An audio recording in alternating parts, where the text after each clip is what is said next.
conference in the sense that it's like whatever number of day or hour meeting where like-minded people join together. But unlike a normal conference, which is very pyramidal with like one speaker and the rest who listens, and on conference there is no program, no speakers, and it's just everyone gathers and then there's conversations and then someone can say, oh, I know something about that. I could share it with you, and then the group can split into like different workshops, but everything is very informal, and it's about recognizing that everybody has something to share and something to bring to a group, and it doesn't have to be like in a pyramidal way. It can be in a collaborative way. So we do a mini non-conference. So the speaker of this room is not here with us. We'll all be part of it, and all contributors and all gainers. How does that sound to everybody? Good? And session. I know you are taking... Yeah, but without the microphone it will be quiet. Let's do this. We can Is do it the you? So everyone's actually... Can you do that? Can you invite the speaker? And we'll share the Actually, you might microphone. Okay, yeah. Do we need the microphone? Yeah, that will be... without it's horrible to... Are you okay with constantly changing and like moving around? Okay. Because I'll be happy to moderate. Okay. I'll Do be you, here. by chance, since you were asking, what is the actual title for this? So we'll make sure at least we stay on point. Yes, you're right. You need to be more focused. It's design. Actually, it starts with agile workplaces. So designs and mindsets for optimal innovation and growth. Oh, that's pretty big. Okay. Design and mindsets for optimal innovation and growth. Okay, well then how about if we simplify this? It's all about what goes on in the mind. And we will talk about how our mindsets affect our life experience, whether it's in relationships, in our success, in our businesses. Does that sound good?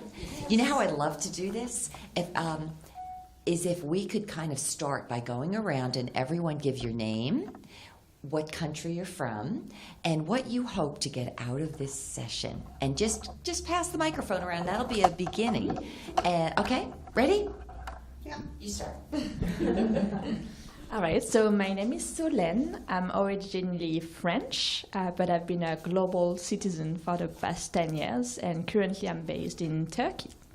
And what I hope to get out of this session is some inspiration.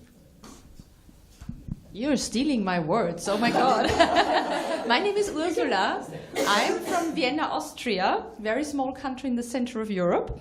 And what I want to get out of this session, in addition to inspiration, is maybe new tricks, tips, and hints how I can improve my agile workplace as a solopreneur.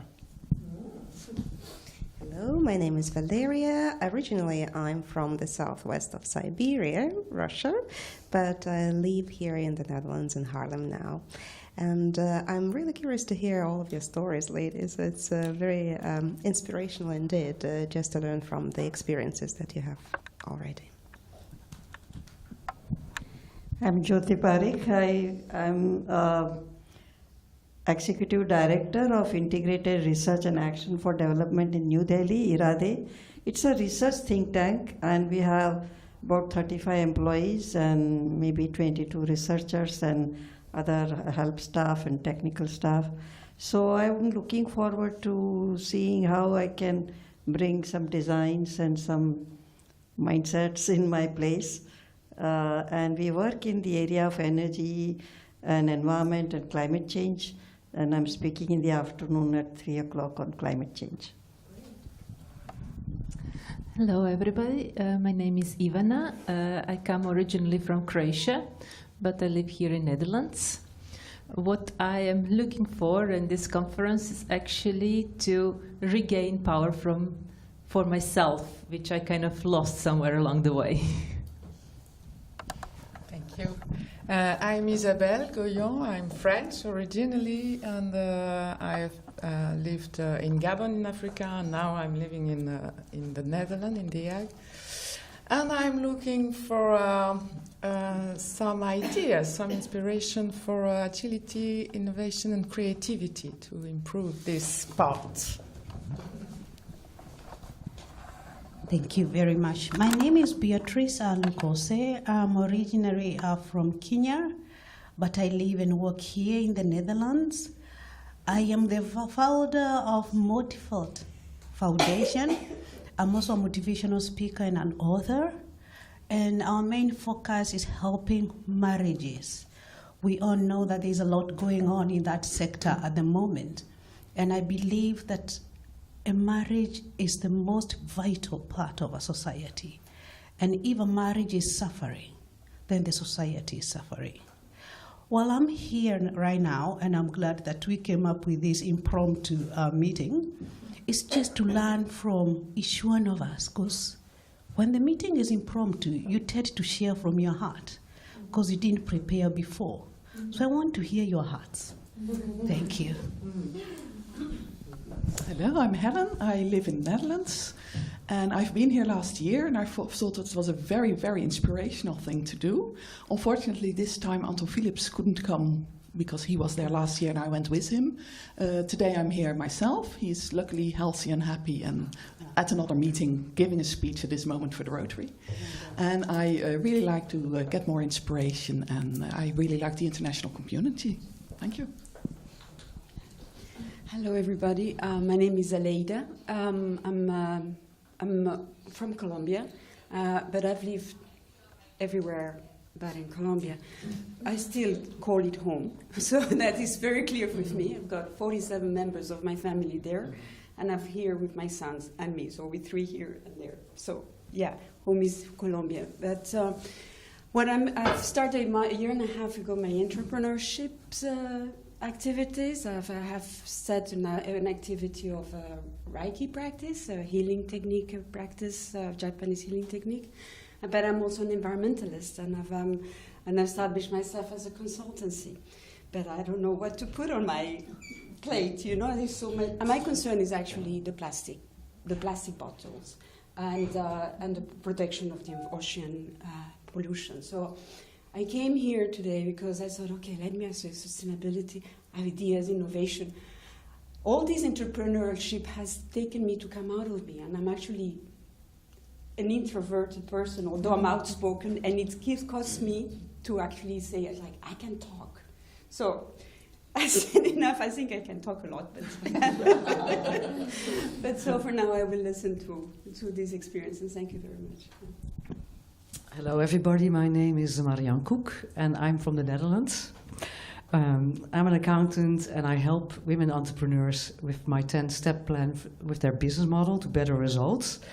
And of course, it has everything to do with money and finance, as you can tell. But I'm a Buddhist. Maybe that's, I should not say I'm a Buddhist accountant, because that But I use practical Buddhist principles in my business. That helps me to have a different mindset, because we're talking about mindset. So what I want out of this session is new insights on mindsets that you can share with me through your own experiences. Hi, my name is Rada. I come from Suriname. I have been living here for 37 years, too long, but still I'm here. And I am here to learn from you. That's all. I'm Maura Sweeney from the United States. And I'm glad this turned out the way it is, because I think we're going to end up with some different ideas.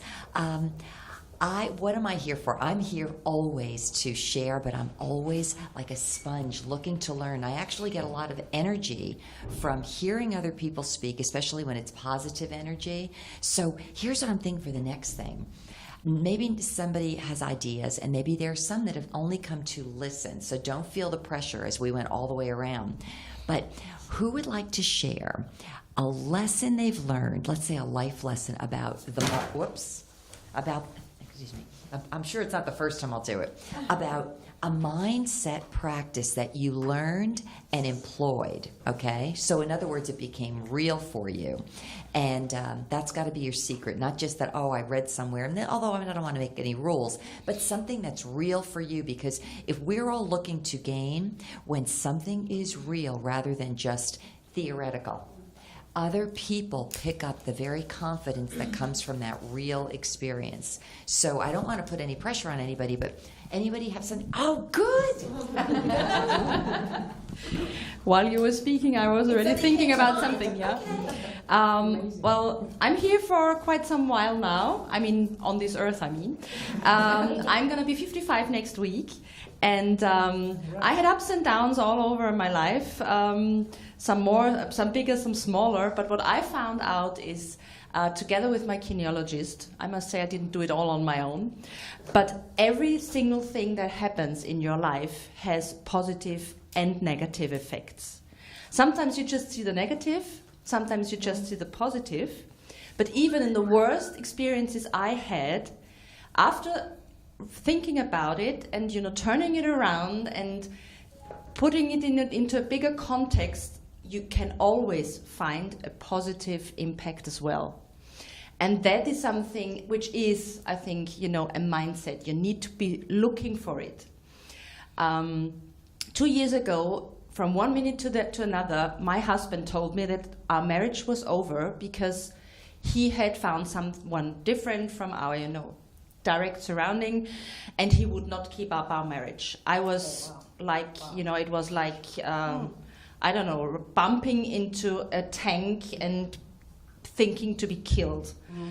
And I thought I couldn't go on, We had a perfect marriage until then. We were married for 20 years. All our friends said, well, you are the perfect couple. And then from one minute to the other, he decided that it was over. And I thought, okay, what do I do now? I thought I couldn't go on. I had my kineologist being there for me, and we worked on the subject. And in the end, now 2 years later, I find myself stronger, more self-confident, freer, and more able to do things which I always wanted to do because I'm not in a marriage anymore. And it can be very positive. Although, I mean, we had a great marriage, and I wouldn't want to miss the time we had. But now my life is different. I could accept it. I'm somehow friends with my still husband. We're not divorced yet because I think it's it's just a financial thing also. But I now can, live up to my own expectations. I'm not limited anymore by a marriage, by a husband waiting for me to come home in the evening, cook something, clean up the house and everything. It's the traditional role model we had somehow. It was a hard lesson to learn, but even there, I found great opportunities and a very positive side also, because I had this experience that there must be something positive about it. I couldn't do it all on my own, but that's why therapists are out there. And that's what I wanted to share for a first step. That's a pretty big one. I know. Who has something next? Okay. Yeah, well, that's really touching. And I think I like the fact that you found yourself in the middle of the ashes. Mm-hmm. And that's very important for me. And I think you carry on and you'll go far. But now for my own story. I grew up in a farm, and in this farm we used to have all sorts of crops and fruits. And this is in line with the mindset issue. We used to have many fruits, but my favorite fruit was a mango fruit. And from the mango fruit, I learned a lesson that changed the way I see life. Inside the mango fruit is a seed. And that seed grows to a big, humongous tree that bears fruits.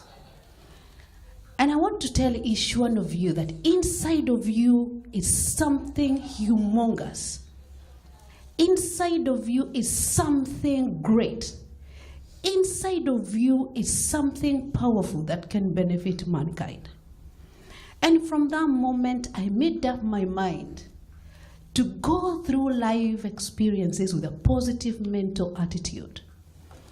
John Maxwell said there are two important days in one's life. Day number 1 is the day you were born. Guess the day number 2. the day you discover your potential. Let me tell you, the moment you discover your potential, not even divorce would bring it down.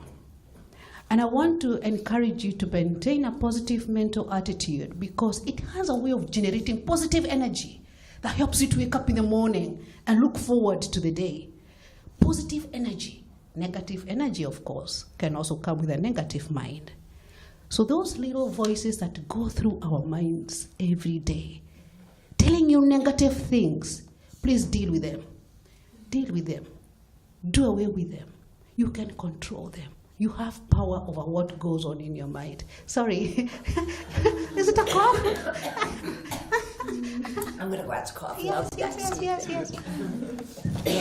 Yeah. So I've realized that what limits most of us ladies is when we start believing those little voices that are so negative inside us. And guess what? I've realized 90% of the voices are usually negative, unfortunately. That's how life is. So you have to make a conscious decision, like she did, to wake up and say, no, this is not true. I am beautiful. Yesterday I was thinking, okay, do I put on makeup today or not? I was just thinking, should I put on makeup? And I said, what would the makeup do to me? It would make me look good, right? And guess what? I had to put on makeup this morning. And I think I look great, don't I? Yes. You see? So this is it. This is it. It was being torn between something negative and positive. Then choose the positive. Okay? So that is my story. Does anyone else want to add anything? Who else? I have a story. Yeah, excellent.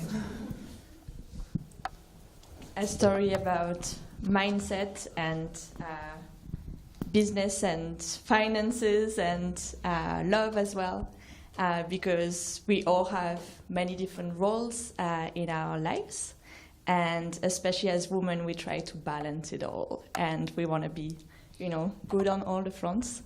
And I started my business for almost 4 years ago now, and I mean, it was a slow start, but eventually I got a number of clients, and I was happy, and I validated all the things I needed to validate, and things, started to go well.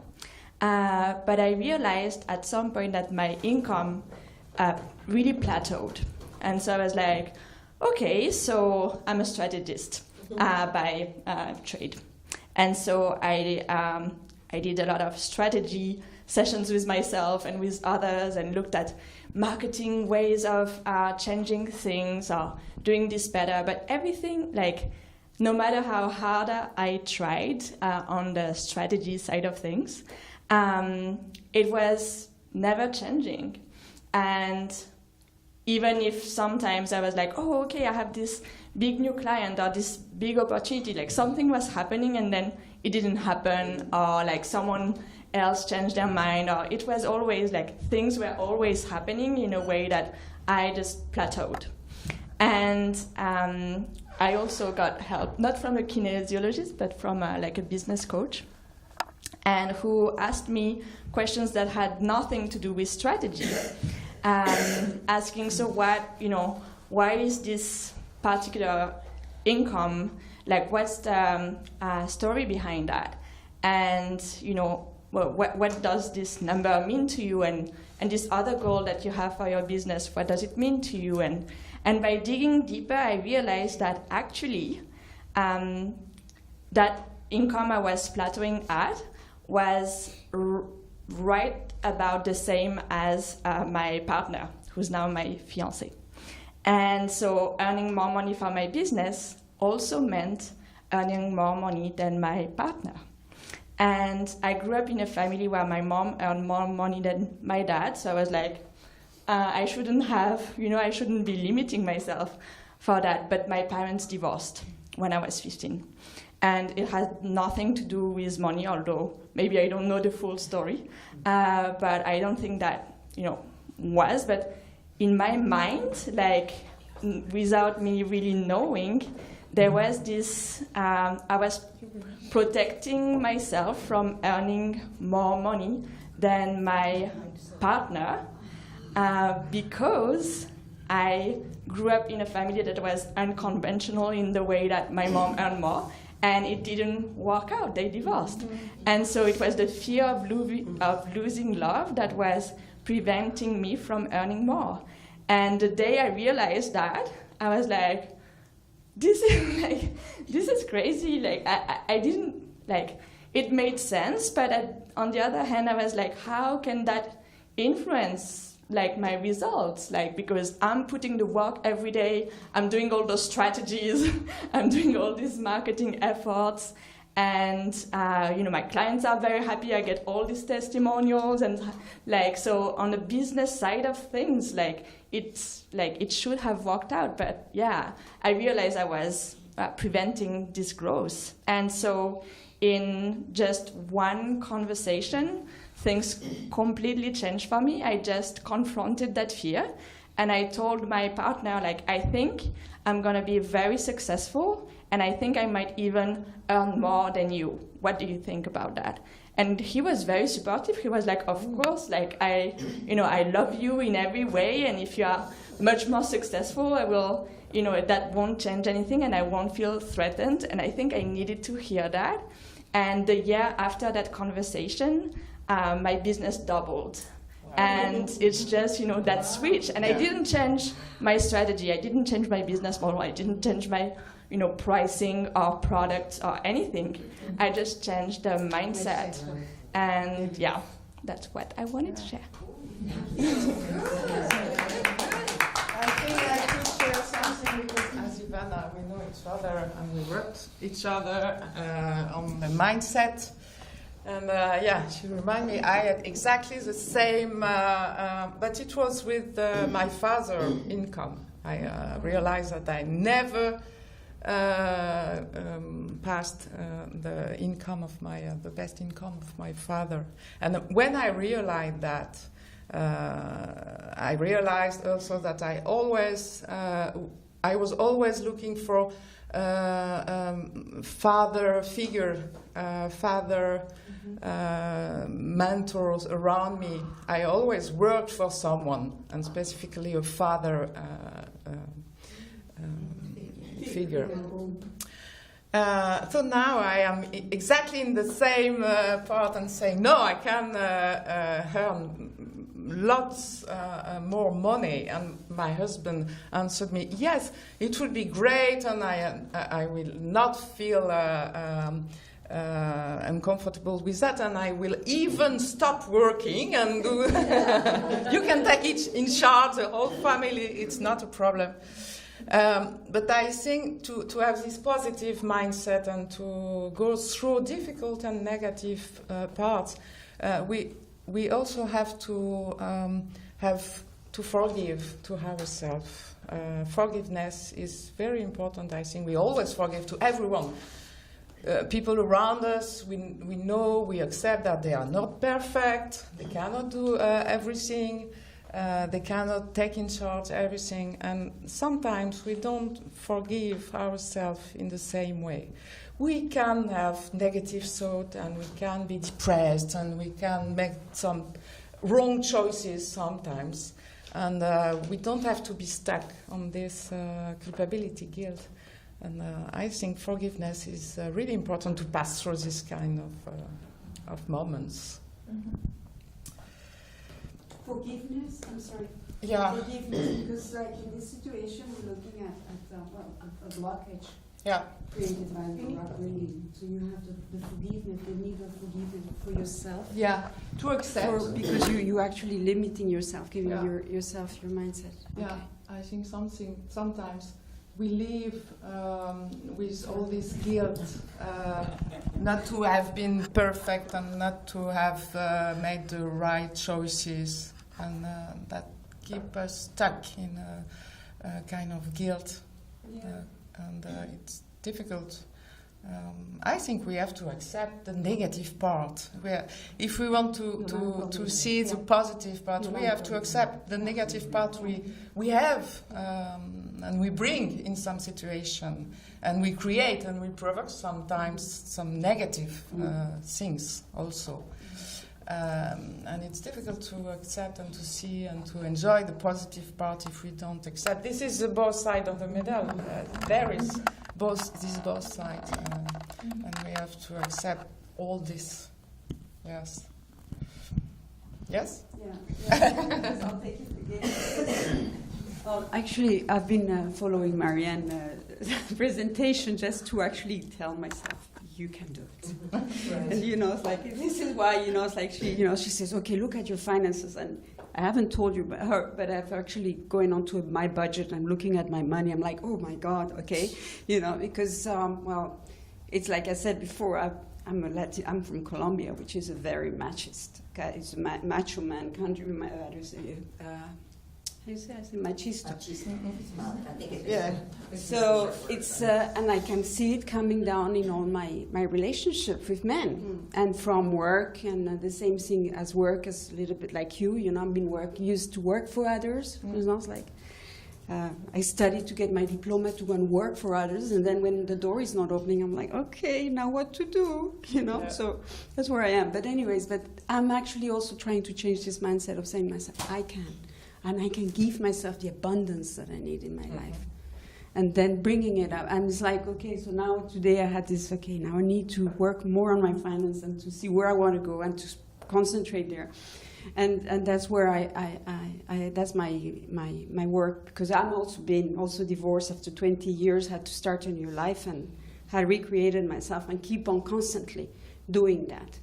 And now I got into the point where, okay, it's not just talking, but it's actually bringing the money that is giving me the security that I'm needing, and I can create it. I know, but I will get there, but slowly, I guess. Thank you. Anybody else? Yeah, that's good. I agree upon what you said. You have to accept yourself that you're human and that you have positive and negative sides. You asked about a life lesson. Of course, I have a life lesson. 20 years ago, I worked in Aruba. I was an expat in Aruba, and I worked for a big company, a big accounting firm. And I had a friend who was a Buddhist. And I went to see her, and I talked to her, and I was complaining. Oh my God, it's so hard, this work, and the people, they hate Dutch people because when they come, they change everything. And then she said to me, she was not like spitting, oh, you poor you. No. She said to me, you have to look at yourself. Maybe you have to change your view. Maybe you have to look at yourself and change your attitude towards this whole situation. And I went home and I thought, oh my God, what is she saying? And but I thought it makes sense. Even in a situation, I can complain about the situation, or I can change my attitude. Because I am the only one who can change that. I can only change my attitude. I cannot make anybody change their attitude. I can only change my attitude towards the situation. And when I did, I went back to the company and I changed my whole attitude 180 degrees. Then I saw that my environment totally different reacted on me. And this is a very Buddhist principle that I'm talking about. If you change your attitude towards the situation, you are one with your environment. So that means that your environment will react different on you. So that was a very big life lesson for me. So I am in control of my own life. I can create anything. So because I believe in the law of cause and effect, that I make my own causes. And if I don't like the effects, don't stay on doing the same thing, because it will get you to the same results. So if I want to change something, then I have to do something different. But it's very difficult, because we have all, and you all give examples of that. What happens with our mindset is that we have paths in our neurological paths in our brains that are automatic paths, because that's how our brain works. Our brain is 95% of what we do automatic. How many people thought, lock their car, for instance, and then thought, did I lock my car? Or when you drive, you don't think, oh, I have to stick I have to look at the traffic. You do everything automatic, because if you didn't, you would be dead tired every day. But if you want to change something, that means that you have to put a lot of energy into it to change a path that you have automatic in your brain. And we have all automatic paths that we learned from our past, from our youth, from what people told us, what we saw, what we felt, and mainly what our emotions were connected to all these events. And when you want to change something, first you have to be aware of it. What triggers you? And how can you change it? Is that you have to make a lot of effort to choose another mindset. And that takes a lot of energy before you can create another path. So, and that's what I do. You know, I'm very aware of what I'm doing, but you know, and what I like also about it, you know, I went to Aruba after my divorce, and I wanted to live somewhere. I never lived alone. So I wanted to prove, to go to another country, that I could do this. I could go somewhere that I don't know anybody and still make it. Get out of your comfort zone. And then, you know, lots of positive things come on your path, because it's true. And that's what, you know, the lotus flower is a symbol of Buddhism. The lotus flower grows and and gives a nice fruit or a flower in a mud. So out of very difficult situations or not a nice environment, you still can have a beautiful flower growing inside of you. So that's what I want to share.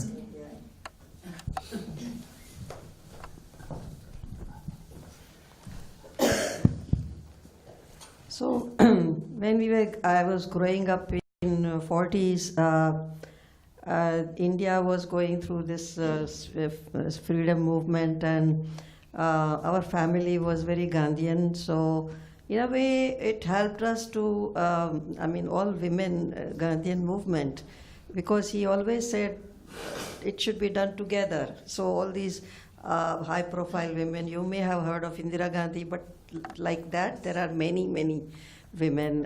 Jawaharlal Nehru's sister, but Gandhi himself was taking people and so on. So my father treated, we have 4 sisters and 2 brothers. We were all treated alike. There was never a difference. I always stood first in the class and so on. So when I passed my bachelor's degree, I said I want to go abroad. So he says fine. And then so I went to University of California, Berkeley, and did my, later on, theoretical physics PhD. After that, I got married, and then I thought, well, maybe I can do something else like energy, climate change. But that time there was no climate change. But later on it became. So I was in Vienna for 8 years in IASA, International Institute for Applied Systems Analysis in Luxembourg. So and so and so forth. Then we decided to settle down in India, and we are doing very well, running our own institutions before that and this. So but on the other hand, I have international exposure and national exposure in my country. I have many respect things. I also have a Nobel Prize that was given to all the Intergovernmental Panel on Climate Change. I was a part of that. But then I was just, in fact, came from Canada to come here. There was a meeting on Intergovernmental Panel on Climate Change. 600 people were there. So my dilemma was, here I am, I could be international peer, among international peer house speaker, but I could have been my publication list and so on, I could have been chair and many other things. But then I came here, so I'm just thinking, one day the important day I left and I came here. Why did I do that? So maybe I wanted to do this, or because it was national versus international, and if you hang around there, you get more people to hear about your work. But I didn't do that, so I'm just still analyzing in my mind why I prefer to come here. I mean, I would have come today instead of yesterday because the meeting was over on Wednesday itself. But then it would have been at 11 or 12 p.m. today.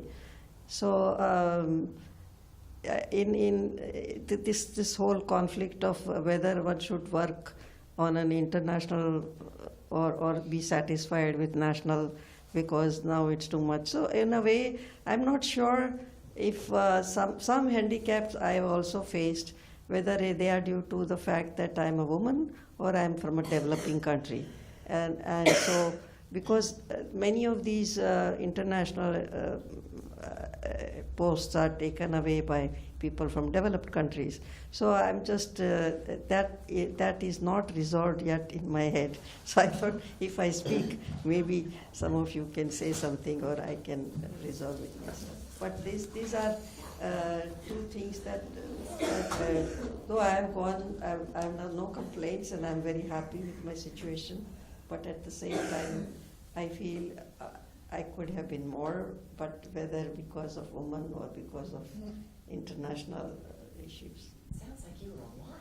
Do you know, I realize we're just about done. Yes? Can I offer one quick thing unless you want to speak? Go ahead. No, I just wanted to close up because we are 5 minutes to 12 and I need to run as a speaker. But I wanted to continue on what Marianne said.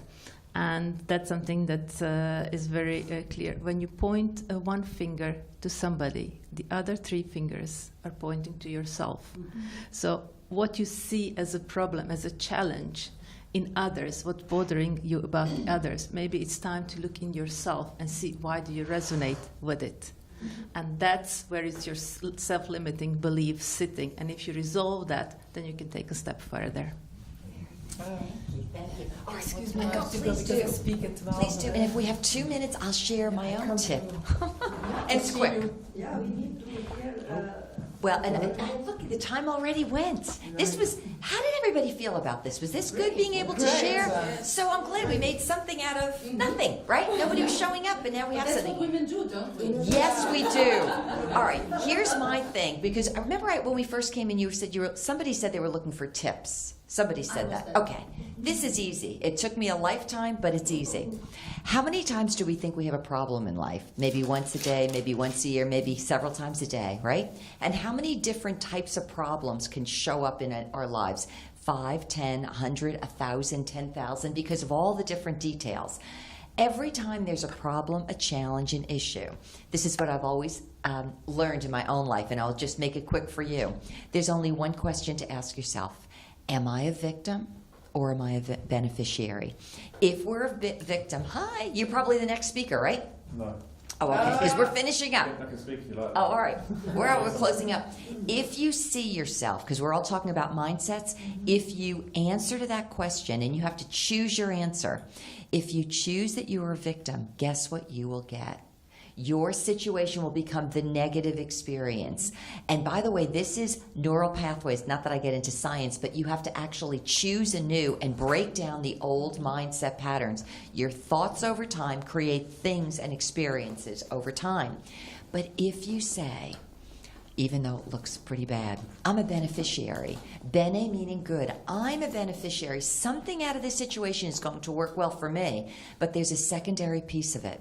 When you really think about a beneficiary, you think also about a beneficial environment, a beneficial world, so that even though you may have someone who looks like they're attacking you, if you believe that you are a beneficiary in a benevolent universe, then your mind focuses on the good. The energy level goes up, the expectation level goes up, new ideas, new possibilities enter into your pathway.